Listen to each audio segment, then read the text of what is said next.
तो चलो थोड़े और एग्जांपल्स क्रिएट करें रेशियो कैलकुलेशन पे, जस्ट टू बी श्योर कि कॉन्सेप्ट समझ आया कि नहीं आया। Example 3, A, B, C were partners sharing profits in the ratio 2:2:1। इस बार किसी और को रिटायर करते हैं। B retires and his share is taken over by A and C in the ratio 3:2। कुछ भी दे सकता हूं मैं, क्वेश्चन में कुछ भी दे सकता हूं। तो स्पेसिफिक गेनिंग रेशियो दे रखा है आपको कि बी रिटायर हो रहा है, बी का शेयर कौन टेक ओवर कर रहे हैं, बी का शेयर टेक ओवर कर रहे हैं ए और सी इन द रेशियो 3:2। अब वो इक्वली टेक ओवर करें या 3:2 के रेशियो में टेक ओवर करें, तरीका सेम है क्वेश्चन करने का, बस वेरिएंट था इसलिए मैं आपको करा रहा हूं, अदरवाइज ऐसा कोई दिक्कत होनी नहीं चाहिए। ध्यान से देखना। तो ओल्ड रेशियो क्या था, A, B, C 2:2:1।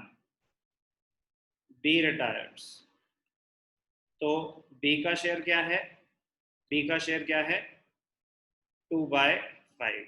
जो रिटायर हो रहा है उसको हाईलाइट कर लेना चाहिए, 2/5। इसका शेयर कौन टेक ओवर कर रहा है, ए और सी 3:2 के रेशियो में। एक्चुअल गेन गिवन नहीं है बट गेनिंग रेशियो गिवन है, तो कैलकुलेशन ऑफ एक्चुअल गेन, पहले हमें क्या कैलकुलेट करना चाहिए, एक्चुअल गेन कि ए को कितना मिलेगा।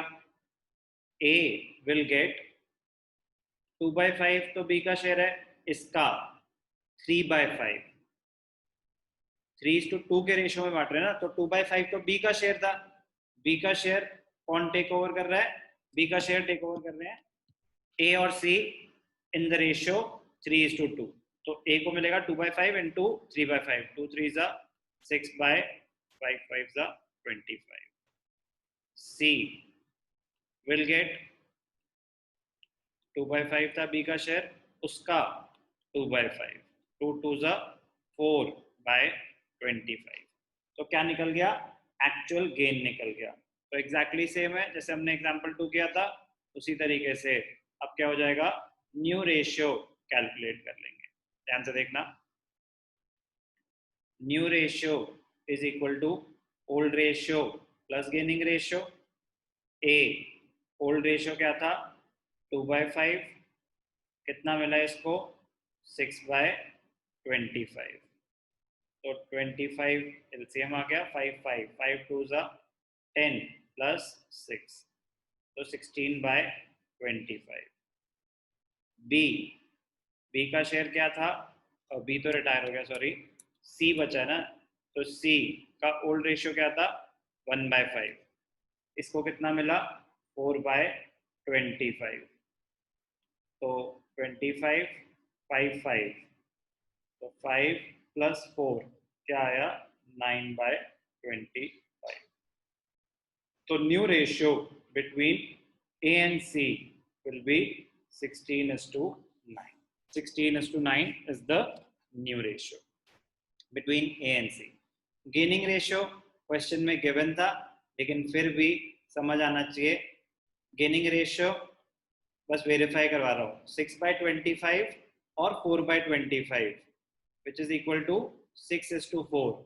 रेशियो हमेशा सिंपलेस्ट फॉर्म में लिखना चाहिए, तो गेनिंग रेशियो क्या था 3:2। तो एग्जाम्पल 3 एग्जाम्पल 2 जैसा ही था, बस उसमें एग्जाम्पल 2 में क्या था, जो रिटायर हो रहा है उसका शेयर हम इक्वली टेक ओवर कर रहे हैं। इस केस में मैंने कोई स्पेसिफिक रेशियो दे दिया, तो उससे भी कोई फर्क नहीं पड़ता, तरीका सेम होगा न्यू रेशियो कैलकुलेट करने का। गेनिंग रेशियो आपको इस केस में भी गिवन। तो एग्जाम्पल 3 अंडरस्टैंड करने के बाद क्या करेंगे, अब हम एग्जाम्पल 4। कभी कभी हो सकता है कि आपको ओल्ड रेशियो भी गिवन हो, न्यू रेशियो भी गिवन हो, तो आपको बोलेगा कैलकुलेट गेनिंग रेशियो। तो वो कैसे कैलकुलेट करते हैं, बहुत ही सिंपल है, देख लेते हैं. A, B and C were sharing profits in the ratio 4:3:2. B retires and A and C decide to share the future profits equally. तो इनडायरेक्टली आपको क्या बता रहा है कि बी रिटायर हो गया और उसके बाद ए और सी ने डिसाइड किया कि आपस में हमारा रेशियो हो जाना चाहिए इक्वल. ध्यान से देखना बेटा, इंटरेस्टिंग क्वेश्चन. तो वो ये नहीं बोल रहे कि बी का शेयर हम किस रेशियो में टेक ओवर कर रहे हैं. No, they decide to share future profits equally. New ratio आपको गिवन था कि इक्वल है. अब ध्यान से देखना, क्वेश्चन की रिक्वायरमेंट क्या है, कैलकुलेट गेनिंग रेशियो. अब ध्यान से देखना, ओल्ड रेशियो क्या था, A B C 4:3:2. Old ratio था 4:3:2. बी रिटायर्स, बी चला गया, ठीक है जी, बी गॉन. और न्यू रेशियो उन्होंने क्या बोला, आपस में होगा 1:1.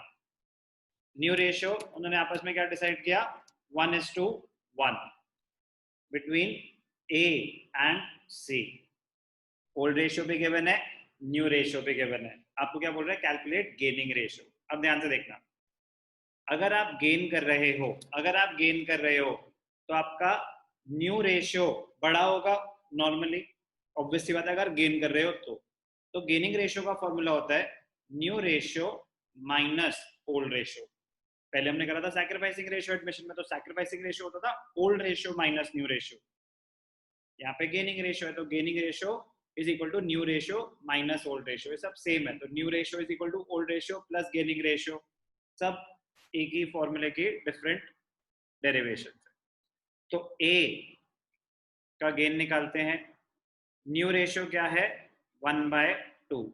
ओल्ड रेशियो क्या था ए का, 4/4/4:3:2. Old ratio 4 + 3 7 2 9, 4/9. ये ध्यान रखना बेटा, कुछ बच्चे होते हैं कि बी तो चला गया तो ए का हो गया 4/6. नहीं, ओल्ड रेशियो की बात हो रही है. तो ओल्ड रेशियो मतलब जब तीनों एग्जिस्ट करते थे तब ए का शेयर कितना था. तो न्यू रेशियो 1/2 है उसका, ओल्ड रेशियो 4/9 था.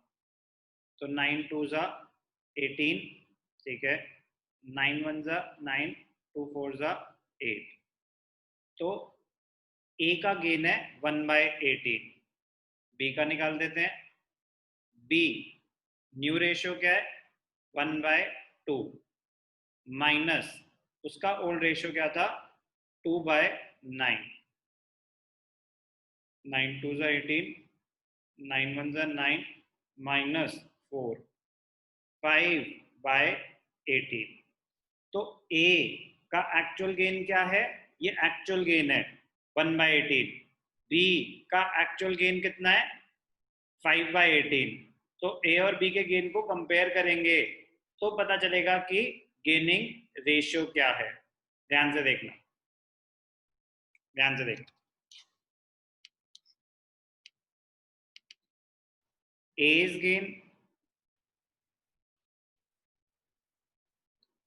और B's गेन, इनको कंपेयर करेंगे तो पता चलेगा कि गेनिंग रेशियो है कितना.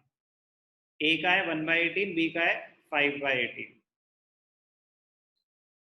A का 1/18, B का 5/18. तो गेनिंग रेशियो, अगर मैं आपसे क्वेश्चन में पूछ रहा हूँ कि गेनिंग रेशियो क्या है, तो गेनिंग रेशियो है 1:5. 1/18 5/18 एक्चुअल गेन है. अब ध्यान से देखना, वेरिफिकेशन ये आप माइंड में भी कर सकते हैं अपनी अंडरस्टैंडिंग के लिए कि आपने कोई एरर तो नहीं करा. तो वेरिफिकेशन में बस एक चीज चेक कर लेनी चाहिए, total gain should be equal to total sacrifice.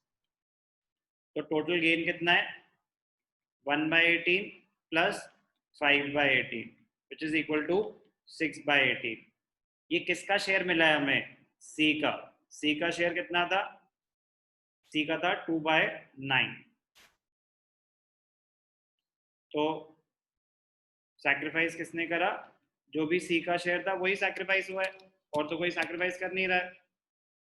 तो C's share which is equal to 2/4:3। B retire हुआ है, sorry my mistake, B retire हुआ है। तो अभी हो गया ना वेरीफाई कि बी शेयर वाज 4:3:2, 3/9। तो 3/9 इज इक्वल टू 6/18। तो total gain should be equal to total sacrifice. Verify कर लेना चाहिए कि हमने कैलकुलेशन सही करी कि नहीं करी। तो गेनिंग रेशियो क्या है ए और बी का? 1:5। क्या केस था? ओल्ड रेशियो भी गिवन है, न्यू रेशियो भी गिवन है। तो इसमें ऑब्वियसली रेशियो तो हमें कैलकुलेट नहीं करना न्यू, हमें क्या कैलकुलेट करना है? उसके बेसिस पे गेनिंग रेशियो। तो गेनिंग रेशियो का फॉर्मूला क्या होता है? Gaining ratio is new ratio minus old ratio. दोनों रेशियोज को कंपेयर करेंगे, उससे आएगा एक्चुअल गेन। तो ए का एक्चुअल गेन क्या था? 1/18, ये निकला ए का। बी का एक्चुअल गेन कितना निकला? 5/18। तो 1/18 और 5/18 को कंपेयर करेंगे तो आएगा 1:5। तो गेनिंग रेशियो इज 1:5। वेरिफिकेशन आप माइंड में कर सकते हैं। 1/18, 5/18, 6/18, total gain should be equal to total sacrifice। Retire कौन हो रहा था? ध्यान से देखना, रिटायर कौन हो रहा था? बी रिटायर हो रहा था। बी का शेयर क्या है? 3/9 which is equal to 6/18। तो टोटल गेन और टोटल सैक्रिफाइस मैच कर रहा है। तो पहले आप एग्जाम्पल 3 और एग्जाम्पल 4 करेंगे, इसके बाद हम और केसेस करेंगे रेशियो कैलकुलेशन।